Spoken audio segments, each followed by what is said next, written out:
Hello everyone, welcome to my channel. मेरा नाम है विक्रम गुप्ता। लास्ट वीडियो में हमने सेकंड एक्सरसाइज का कॉन्सेप्ट स्टार्ट किया था और हमने एक एग्जांपल भी किया था। उसके ऊपर बेस्ड रूट टू को हमने इरैशनल प्रूफ करके देखा था कैसे प्रूफ करते हैं। उसके ऊपर बेस्ड एग्जांपल नंबर 5 आपने कर दिया होगा। उसमें कोई डाउट है तो मुझे नीचे कमेंट सेक्शन में बताएं। आज के इस वीडियो में हम उसके आगे के एग्जाम्पल्स करने वाले हैं। वो अलग टाइप के एग्जाम्पल्स हैं, कॉन्सेप्ट तो वही है, उसमें भी हमें इरैशनल ही प्रूफ करना है, लेकिन क्वेश्चन थोड़े डिफरेंट टाइप के हैं। अगर आपने चैनल को सब्सक्राइब नहीं किया तो प्लीज सब्सक्राइब कर दें। तो चलिए स्टार्ट करते हैं आज का वीडियो।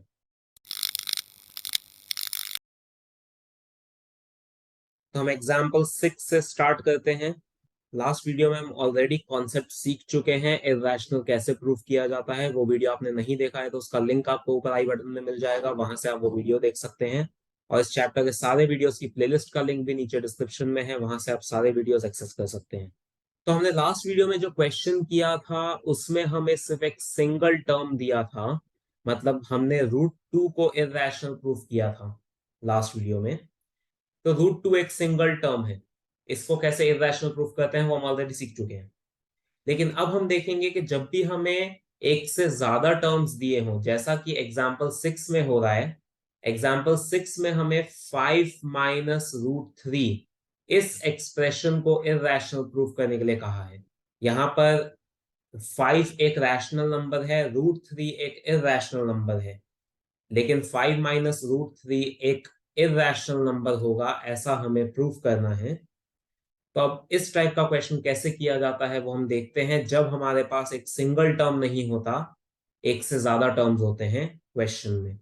तो यहां पर भी मेथड तो हम वही अप्लाई करेंगे, मेथड ऑफ कॉन्ट्राडिक्शन, जो हमने डिस्कस किया था लास्ट वीडियो में, कि हम जो प्रूफ करना होता है उसका अपोजिट अज्यूम करके उसी स्टेटमेंट को कॉन्ट्राडिक्ट कर देते हैं।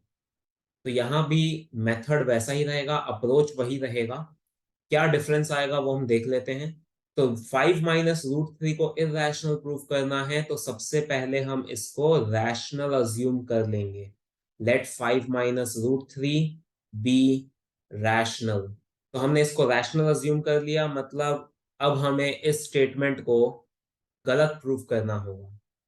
तो अगर ये रैशनल है तो मैं इस पे से लिख सकता हूं 5 - root 3 equals to P by Q. ये नंबर रैशनल है तो ये पी बाई क्यू के इक्वल होगा, where P and Q are को प्राइम्स।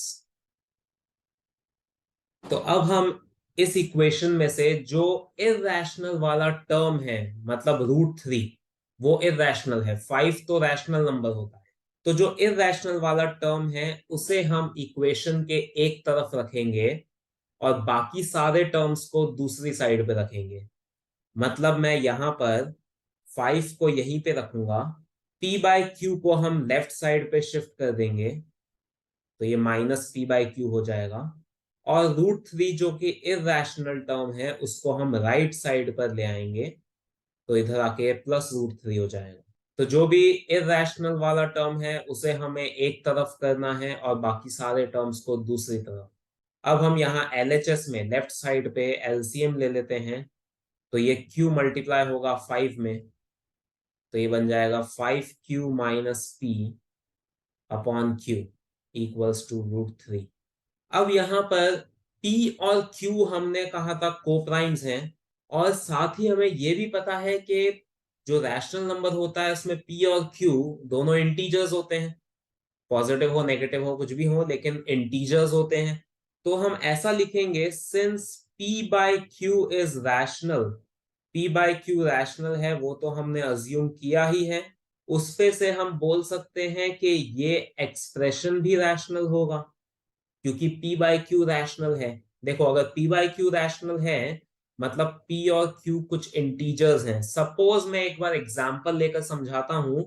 p सपोज 1 है और q की वैल्यू 2 है, तो अगर मैं इस एक्सप्रेशन में p और q की वैल्यू रख देता हूं इस तरह से, तो ये भी सॉल्व होकर कोई ना कोई रैशनल नंबर ही बनेगा, ऐसा हम कह सकते हैं।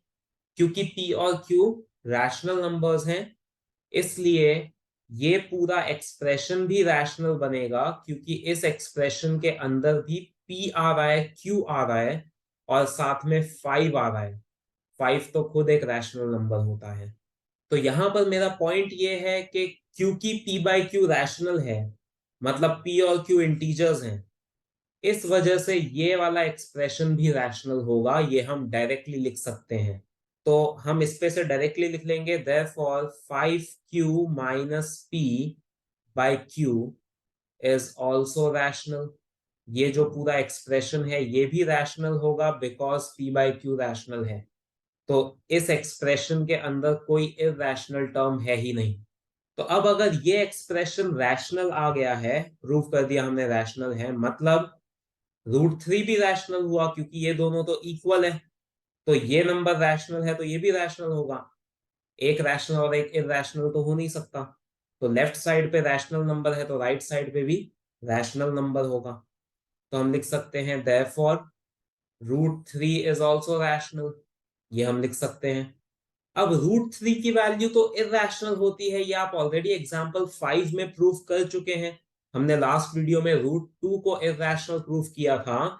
उस सेम मेथड से हम √3 को भी इरैशनल प्रूफ कर सकते हैं, जो एग्जांपल 5 में किया है आपने।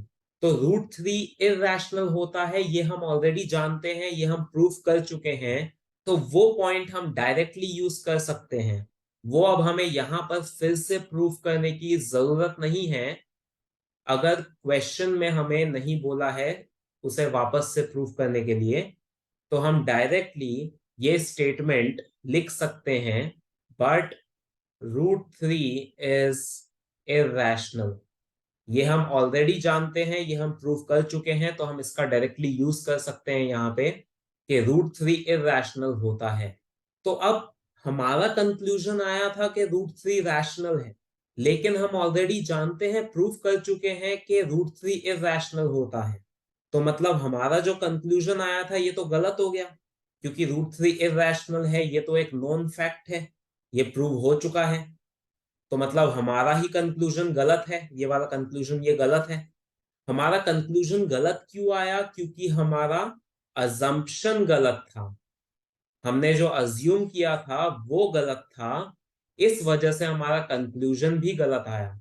तो इसलिए हम कह सकते हैं आवर अजम्पशन इज रॉन्ग, क्योंकि हमारा जो कंक्लूजन निकला है √3 इज रैशनल, वो कंक्लूजन गलत है। तो वो कंक्लूजन गलत इसीलिए है क्योंकि हमारा अजम्पशन गलत था, और हमारा अजम्पशन था कि 5 माइनस √3 रैशनल होता है, वो अजम्पशन गलत है। इसका मतलब मैं लिख सकता हूं 5 माइनस √3 इज इरैशनल। तो इस तरह से प्रूफ किया जाता है। ऐसा कोई भी एक्सप्रेशन हमें दिया हो तो उसे इरैशनल ऐसे प्रूफ करते हैं। तो अब हम एग्जांपल नंबर 7 पे जाते हैं। एग्जाम्पल 7 भी इसी टाइप का क्वेश्चन है। 7th एग्जाम्पल में हमें 3√2 ये एक नंबर दिया है, इसको हमें इरैशनल प्रूफ करना है। तो यहां पर भी हम same logic, same method, same approach लगाएंगे जो हमने इससे पहले वाले एग्जाम्पल में किया है। सबसे पहले हम इसको रैशनल अज्यूम कर लेंगे, लेट 3√2 बी रैशनल, ये हमारा अजम्पशन है। अब अगर ये रैशनल है तो मैं लिख सकता हूं 3√2 equals to p by Q, where p and q are coprimes, ये लिखा जा सकता है। अब इसमें भी हम सेम लॉजिक लगाएंगे, जो हमारा इरैशनल टर्म है उसको एक साइड रखना है, बाकी सारे टर्म्स को दूसरी तरफ शिफ्ट करना है। तो इसमें हम √2 को यहीं पे छोड़ देते हैं और 3 को वहां शिफ्ट करते हैं। मतलब 3 यहाँ पर मल्टीप्लीकेशन में है तो वो राइट साइड पे जाके डिवीजन में जाएगा। तो ये हो जाएगा √2 equal to p by 3q। तो अब इसमें सारे रैशनल टर्म्स एक तरफ आ गए हैं, इरैशनल टर्म एक तरफ। तो अब हम यहां पर भी वही सेम लॉजिक लगाएंगे, since p by q is rational, p by q rational है, ये तो हमने अज्यूम किया ही था। अगर p बाय q रैशनल है तो ये भी रैशनल होगा, because p is an integer, q is an integer, 3 is an integer. तो ये सारे इंटीजर्स हैं, मतलब p by 3q is also rational, ये हम लिख सकते हैं। ये हमें शो करने की जरूरत नहीं है, इसमें हमें कुछ भी शो नहीं करना है, हम डायरेक्टली लिख सकते हैं इस स्टेटमेंट की मदद से कि p बाय q रैशनल है तो p बाय 3q भी रैशनल होगा। अगर t/3q रैशनल है, मतलब √2 भी रैशनल होगा, दोनों इक्वल है। तो इस तरफ रैशनल नंबर है तो इस तरफ भी रैशनल हुआ, तो मैं लिख सकता हूँ √2 इज ऑल्सो रैशनल। लेकिन हम ऑलरेडी लास्ट वीडियो में प्रूव कर चुके हैं कि √2 इरैशनल होता है। वो वीडियो आपने नहीं देखा है तो पहले वो वीडियो देखें, वो बहुत इंपॉर्टेंट है, तभी ये सारी चीजें समझ आएगी। तो हम उसमें ये प्रूव कर चुके हैं कि √2 इरैशनल होता है, तो वो स्टेटमेंट हम डायरेक्टली यूज कर लेंगे। बट √2 इज इरैशनल, ये हमने प्रूव किया था डिटेल में। तो √2 इरैशनल होता है, लेकिन हमारा कंक्लूजन आ रहा है कि √2 रैशनल है, तो हमारा कंक्लूजन गलत हो गया, क्योंकि ये तो स्टेटमेंट सही है, ये हम प्रूव कर चुके हैं। तो अब हमारा कंक्लूजन गलत क्यों हुआ? क्योंकि हमारा अजम्पशन ही गलत था। तो मैं इस पे से लिख सकता हूं therefore our assumption is wrong, क्योंकि हमारा कंक्लूजन गलत प्रूव हो चुका है। इसका मतलब अजम्पशन गलत था हमारा, और अजम्पशन था कि 3√2 रैशनल है, वो गलत है। इसका मतलब 3√2 इज इरैशनल, ये हम लिख सकते हैं। तो इस तरह से हमें ये प्रूव करना है। तो आज के वीडियो में बस इतना ही। अब हमने सारे एग्जांपल्स फिनिश कर लिए हैं सेकंड एक्सरसाइज से पहले के। अब आप सेकंड एक्सरसाइज सॉल्व करके देख सकते हैं। उसमें कोई भी डाउट आता है तो मुझे नीचे कमेंट सेक्शन में बताएं। इसके साथ ही हमारा ये चैप्टर फिनिश होता है। अगर ये वीडियो आपको पसंद आया तो इसे लाइक और शेयर करें और चैनल को सब्सक्राइब करें। Thank you.